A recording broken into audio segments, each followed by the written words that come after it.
Hello everyone, revising for AP Chemistry. This is Unit 4 in our website apchemistryrescue.com. We go to Unit 4 here, you will find the practice file. So if you are wanting to practice, there's a good chance to press here, practice questions, Unit 4.1. So go down and start practicing.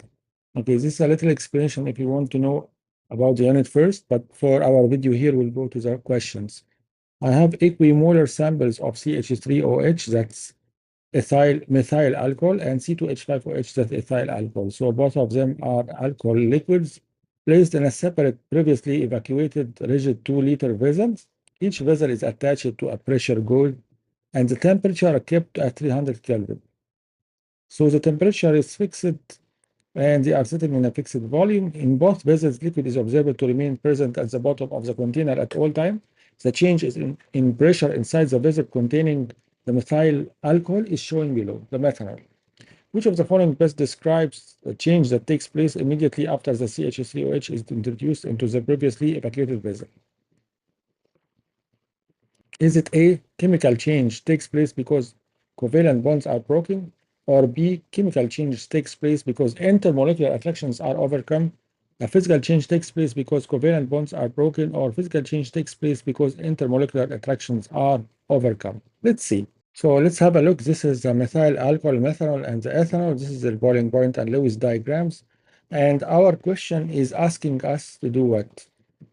It's asking us to see what happens to the ethanol or methanol completely after it is placed directly into an evacuated vessel. This is a little bit tricky question because nobody understands what's happening. What I'm talking about is that this is a container and I've produced a liquid, and this liquid is a kind of volatile liquid. You see the boiling point is 338 Kelvin. That's equivalent to 65 almost degrees Celsius. So it's a high boiling point than the room temperature, but still it's volatile. So some of the liquid will be changed from the liquid phase into the gas phase.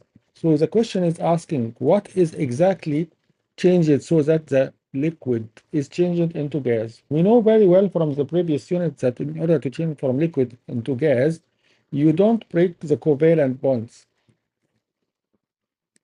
So if this is a molecule of CH3OH standing beside another molecule inside the liquid and there is more of them, if you want to change them into gas, if you want to change the CH3OH into a gas, you don't make breaking of the covalent bonds inside. So they are liquids, so a little bit space between them.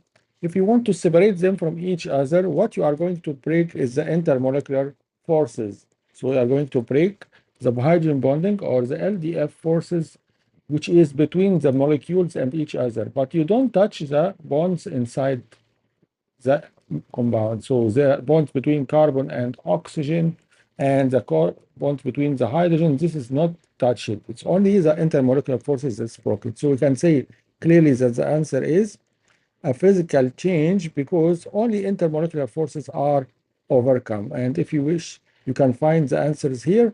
So D is the answer. When liquid methanol evaporates into the gas phase, only the intermolecular forces are broken. The covalent bonds within each CH3OH molecule stay intact.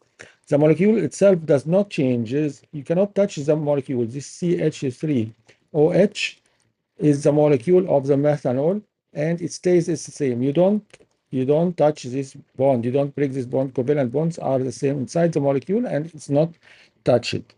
So why it's not A or C? Now, covalent bonds, as we said, are not broken. The covalent bonds in A and C are not broken.